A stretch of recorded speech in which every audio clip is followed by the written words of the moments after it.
মোৰ ছাত্ৰ ছাত্ৰীসকল আমি চতুৰ্থ শ্ৰেণীৰ নতুন বিজ্ঞানখন আলোচনা কৰি আছিলোঁ। তো আমি অধ্যায় 1 আৰু অধ্যায় 2 পঢ়িলোঁ। তো আজি আমি পঢ়িম অধ্যায় 3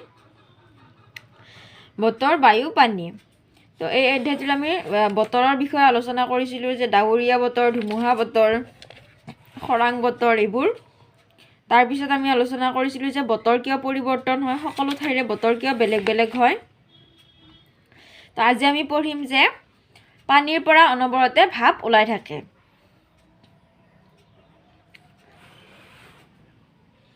সূৰ্যৰ তাপত পৃথিৱীৰ উপৰিভাগত থকা পানী অনবৰতে ভাপ হৈ বায়ুমণ্ডললৈ পানীৰ এই ভাপবোৰকে জলীয় ভাপ বোলে। আৰু এই ভাপবোৰ ওলাই থাকে কাৰণে বায়ুমণ্ডলত জলীয় ভাপ থাকে। ঠাণ্ডাৰ দিনত তোমালোকে যেতিয়া কাপোৰ ধুই পিনে মেলি দিয়া কাপোৰ নিশ্চয় দেখিছা। তো তোমালোকে ভালদৰে লক্ষ্য কৰিবা যে তাৰ পৰা ধোঁৱা উলি থকা দেখা পাবা। সেই ধোঁৱাবিলাকে হৈছে জলীয় ভাপ। আৰু মজিয়াখন মুচি থৈ অহাৰ পিছত অলপ সময় পিছত কি হয়, মজিয়াৰ পানীখিনি নোহোৱা হৈ যায়। সেই পানীখিনি ক'ত যায় বাৰু? সেই পানীখিনি ভাপ হৈ ওপৰলৈ উৰি যায়। তো ভাপ হৈ যে পানী ওপৰলৈ উৰি যায়, তাৰ বাবে তোমালোকে এটা গিলাচত পানী আৰু কেইটামান বৰফৰ টুকুৰা বা আইচক্ৰীম থৈ দিব লাগিব। থৈ দিয়াৰ অলপ সময় পিছত তোমালোকে দেখিবা যে গিলাচটোৰ বাহিৰৰ অংশত এটা ধোঁৱাৰ চামনি পৰিছে। সেই চামনিটো চুই দিলে কি হয়, হাতত পানী লাগি আহিব।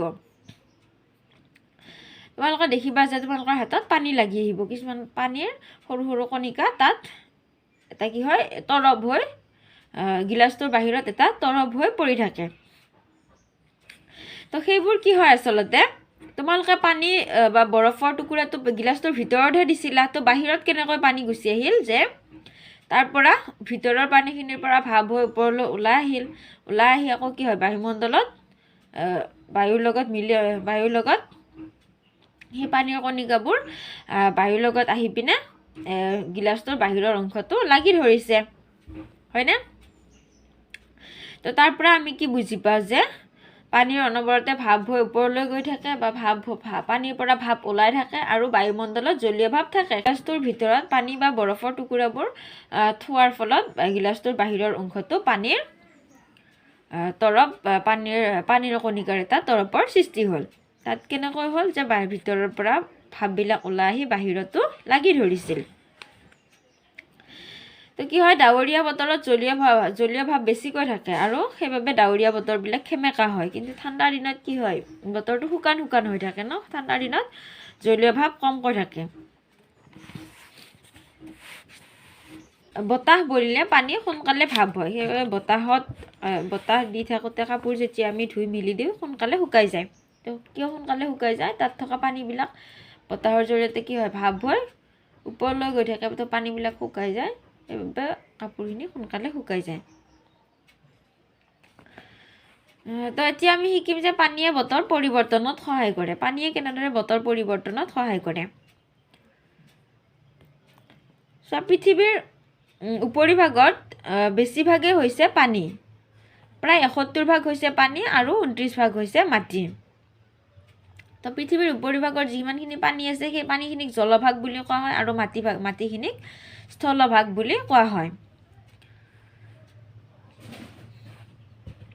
দিনৰ ভাগত সূৰ্যৰ পোহৰ পৰি জলভাগ আৰু স্থলভাগ গৰম হৈ উঠে আৰু সূৰ্যৰ তাপত লাহে লাহে পানী গৰম হৈ ভাপ হৈ ওপৰলৈ উৰি যায়। আৰু ভাপ বা বাষ্প হৈছে পানীৰ গেছীয় অৱস্থা।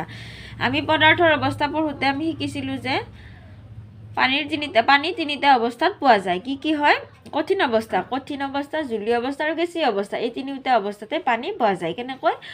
যে পানীৰ কঠিন অৱস্থাটো হৈছে বৰফ, তাৰপিছত জলীয় অৱস্থাটো হৈছে পানী, যিটো আমি পানী খাওঁ, আৰু ইয়াৰ গেছীয় অৱস্থাটো হৈছে জলীয় ভাপ বা বাষ্প। তো এই তিনিটা অৱস্থাত পানী পাব পাৰি। পানীৰ গেছীয় অৱস্থাটো পাতল হোৱাৰ বাবে সি কি হয়, ওপৰলৈ উৰি যায় আৰু এটা নিৰ্দিষ্ট উচ্চতাত বহুত বেছি চেঁচা হয়। বায়ুমণ্ডলৰ এটা নিৰ্দিষ্ট উচ্চতাত বহুত বেছি চেঁচা হয়। আৰু সেই চেঁচা বায়ুৰ লগত যেতিয়া ভাপবিলাক লগ লাগে, তেতিয়া কিছুমান কি হয়, পানীৰ কণিকা হৈ পৰে।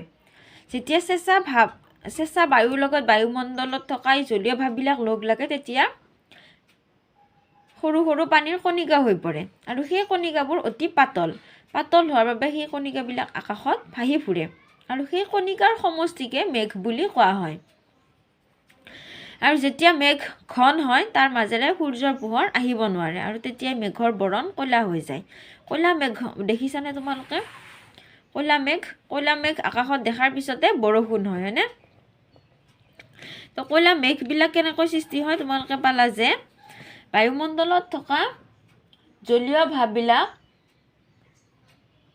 বায়ুমণ্ডলৰ উপৰিভাগত থকা চেঁচা বায়ুৰ লগত লগ হৈ কণিকাৰ কিছুমান সৰু সৰু পানীৰ কণিকাৰ সৃষ্টি হয় আৰু সেই কণিকাবিলাকৰ সমষ্টিকেই হৈছে মেঘ